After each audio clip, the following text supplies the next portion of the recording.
Éloigne-toi du bord du navire, Ziad. Fais attention, c'est dangereux. Ne t'inquiète pas pour moi, Loulou. Je contrôle parfaitement bien mon équilibre. Tu devrais écouter ce que je te dis, petit. Ne sois pas têtu. Continue plutôt ton travail et ne t'occupe pas de moi. Oh, Loulou! J'ai abaissé la voile! Hé, descends alors. Oh! Au secours! Au secours! Ziad!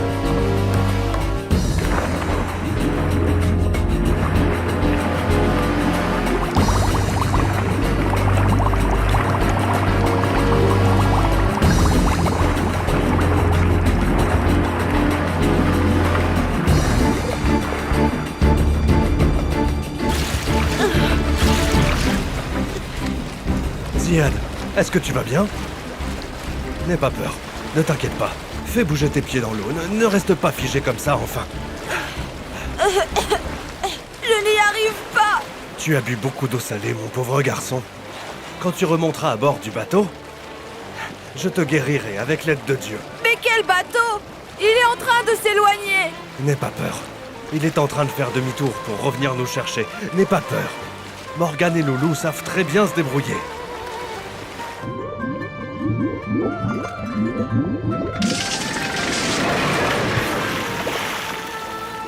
Tiens, prends donc cette bouée.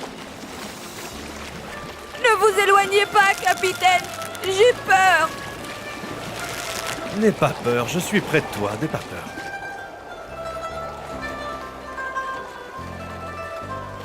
Je l'ai pourtant averti plusieurs fois, monsieur. Mais il n'a pas voulu m'écouter. Pourquoi n'as-tu pas écouté les ordres du marin Loulou? Pardon, mais j'ai froid, je me sens fatiguée et je veux dormir. Oh. Tu dormiras après avoir répondu à ma question. Et après avoir mangé une soupe bien chaude. Prépare-nous quelque chose à boire, Morgane. À vos ordres, monsieur! Et une autre couverture, Loulou. Tout de suite, maître de la mer. Ah, maintenant tu vas me dire, pourquoi est-ce que tu n'as pas obéi aux ordres du marin? Je ne savais pas qu'il était marin. Je veux dire, je ne pensais pas que ce qu'il me disait était important. Alors tu veux dire que tu l'as sous-estimé? C'est bien ça. Eh bien, en réalité, oui. Et alors, tu as cru que tu en savais plus que lui sur la mer, juste parce que tu portes des vêtements de marin. Tu me fais penser aux gens orgueilleux de Talout, qui ont cru qu'ils étaient bien meilleurs que lui. Est-ce que Saoul était un prophète? Non, il n'était pas prophète. Mais son histoire est extraordinaire, et 2 des prophètes des fils d'Israël y ont participé. Vous m'avez donné envie d'en savoir plus. Voici la soupe chaude. Et la lourde couverture. Le garçon va dormir maintenant? Non, je veux d'abord que vous me racontiez l'histoire de Saoul. D'abord, tu vas présenter des excuses au marin Loulou, pour ne pas avoir écouté ses conseils. Je te demande pardon, Loulou. Asseyez-vous tous, je vais vous conter l'histoire. Après notre prophète Moïse, que la paix soit sur lui, les fils d'Israël étaient une nation forte grâce à leur attachement aux enseignements de la Torah. Mais lorsqu'ils ont négligé leur religion et que l'injustice et la corruption les ont gagnés, Dieu s'est mis en colère contre eux et ils sont ainsi devenus faibles et lâches. Ils ont alors perdu une grande partie de leurs terres et de leurs richesses au profit de leurs ennemis. Mais ils étaient devenus trop faibles pour résister à toute attaque.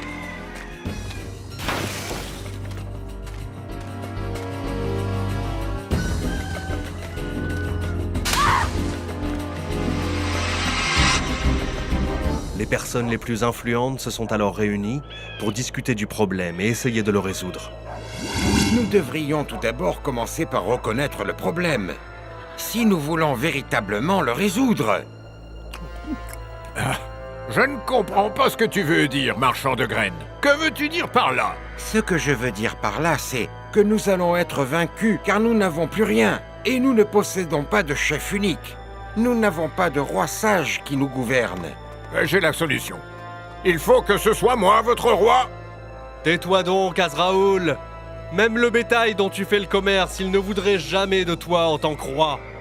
Mais qu'est-ce qu'on pourrait attendre d'un forgeron comme toi, qui ne sort de sa bouche que du feu?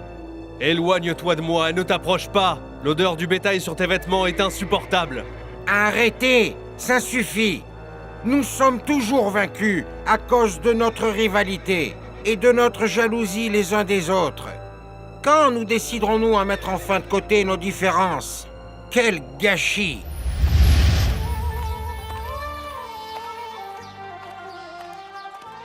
Monsieur Saoul, Je t'ai dit 1000 fois, Saman, que je ne suis le monsieur de personne. Je ne suis qu'un pauvre tanneur. Et tant que tu m'aideras et que tu apprendras ce que je t'enseigne, je serai comme un père pour toi. c'est d'accord, maître. Le grand commerçant de bétail voudrait vous rencontrer. Qu'il entre immédiatement. Entrez, monsieur. Apporte-nous du lait, mon fils. Je ne suis pas venu boire du lait. Où est mon argent? Vous savez très bien, monsieur, que je ne suis jamais en retard pour le remboursement d'une dette. Mais le prix que vous m'avez demandé pour la fourrure est beaucoup trop élevé. Si tu n'es pas capable de payer, ne viens plus acheter chez moi. Je n'ai pas compris. Vous voudriez délaisser le tannage pour travailler dans le pâturage? Non, le pâturage sera en plus du tannage, mon garçon. Et ainsi, on pourra avoir notre propre fourrure à tanner et augmenter nos gains avec l'aide de Dieu. Vous êtes un homme très sage. Où avez-vous appris tout ça? Quand mon père me parle, je l'écoute attentivement et j'apprends de lui. Et je lis aussi la Torah et j'apprends des choses sur ses enseignements. Le savoir fait de l'humain un être civilisé. Je suis chanceux de travailler avec vous, monsieur Saoul. Je veux dire, mon cher oncle. Occupe-toi maintenant de donner à boire aux moutons et surveille-les. Je vais ramasser un peu de bois pour allumer le feu et nous préparerons le déjeuner. À cette époque, les personnes influentes parmi le peuple sont allées voir le prophète Samuel, qui priait dans sa tente. Et après avoir terminé ses prières, il vit les gens de son peuple et les salua. Notre cher prophète, Dieu n'est-il pas celui qui vous a envoyé à nous? Le prophète a dit « Si ». Ne sommes-nous pas délaissés et opprimés? Le prophète a dit « Si ». Demandez donc à votre Seigneur s'il peut nous envoyer un roi qui nous réunirait sous son étendard afin de lutter vers le chemin de Dieu. Oui, et nous pourrons récupérer nos terres et réparer les erreurs qu'on a faites. Le prophète a dit « Je crains de prier Dieu de vous envoyer un roi qui vous inciterait à combattre alors que vous ne devez pas le faire. Et pourquoi ne pas se battre pour l'amour de Dieu alors qu'on nous a chassés de nos maisons ainsi que nos propres enfants ?» Le prophète a dit « Êtes-vous sûr de vous engager si ce que vous demandez s'accomplit? Comment ne pas s'engager ?» Évidemment, nous en sommes sûrs. Leur prophète a dit « Alors je prierai Dieu de choisir pour vous un roi pour que vous combattiez sous sa bannière. » Il est encore en train de prier. Laissons-le et allons-nous-en d'ici.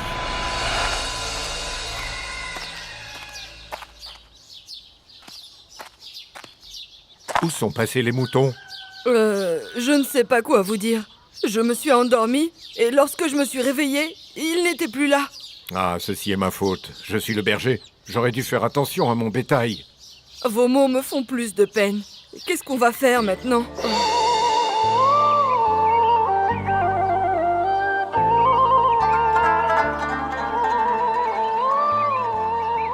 Noble prophète, j'ai sorti mes moutons et mes ânes en pâturage et je les ai perdus dans le désert. Je ne sais pas où ils sont allés. Je suis venu vous demander où ils sont. Le prophète lui demanda « Es-tu inquiet pour tes moutons et tes ânes ?» Ah oui. Le prophète a dit « Ne t'inquiète pas pour ça. Comment ne pas m'inquiéter, noble prophète? C'est ma responsabilité et tout mon capital. » Le prophète a dit « Ils sont allés chez ton père. » Louange à Dieu. Je n'ai pas perdu mon argent. Le prophète a dit « Oublie les moutons et écoute-moi. » Je vous écoute, noble prophète. Le prophète a dit « Les gens du peuple d'Israël sont venus me demander de prier Dieu qu'il leur choisisse un roi pour qu'ils puissent combattre sous sa bannière. » Oui, nous avons besoin d'un roi courageux et sage qui rassemblerait les gens et dont nous dépendrions tous. Avez-vous prié, noble prophète? Le prophète a dit, « Oui, j'ai prié Dieu, et il t'a choisi comme roi des fils d'Israël. Dieu? Dieu m'a choisi? » Il a dit, « Oui. » Mais comment puis-je devenir roi alors que je ne suis qu'un simple tanneur? Le prophète a dit, « C'est l'ordre de Dieu, et il faut que tu te prépares pour la guerre. » Je suis prêt.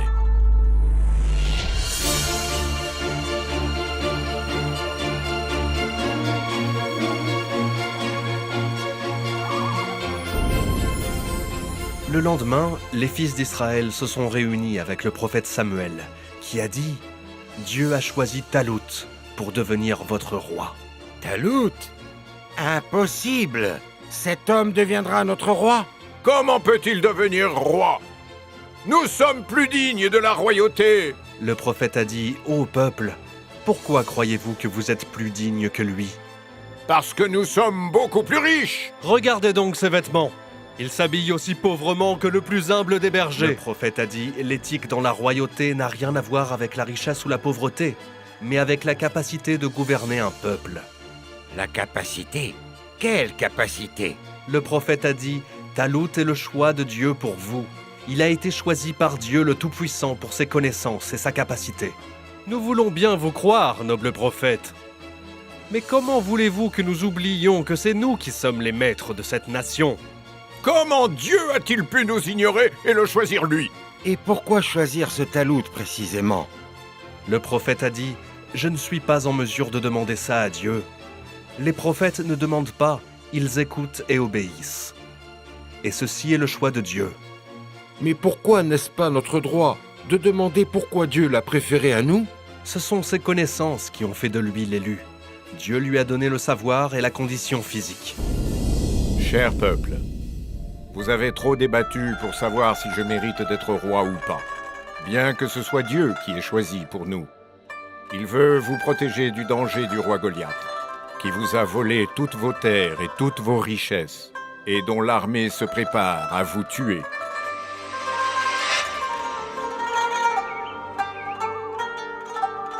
Ce n'est pas moi qui ferai cette demande au prophète Samuel. N'étions-nous pas d'accord? Nous avons convenu de demander un signe pour la royauté de Talout.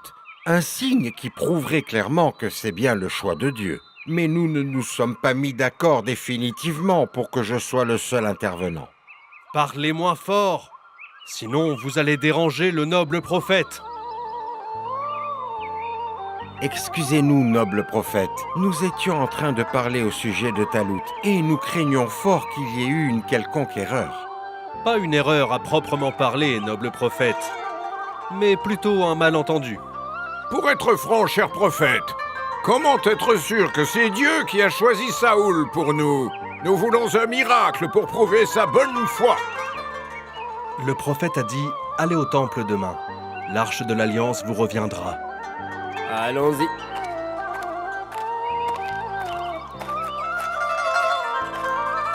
L'arche de l'Alliance, comment nous reviendra-t-elle alors qu'ils nous l'ont volée?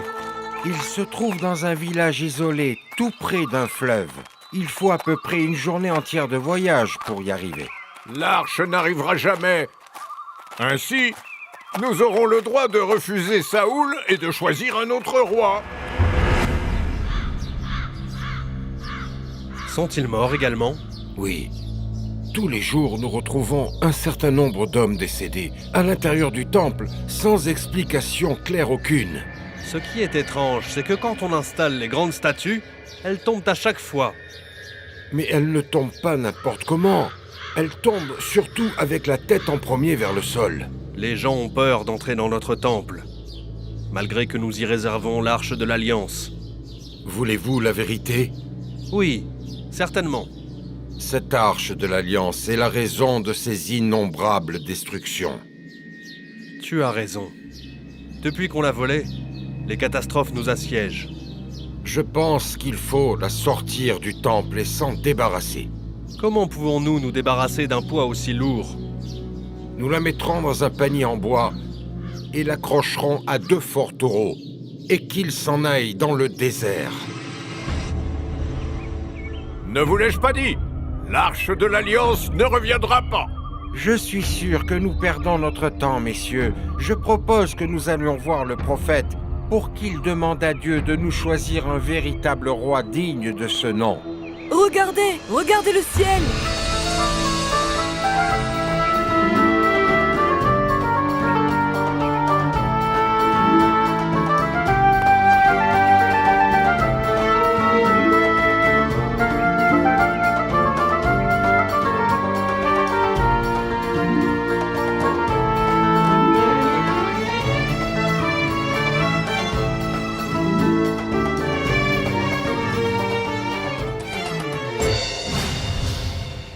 Au nom d'Allah, le tout miséricordieux, le très miséricordieux.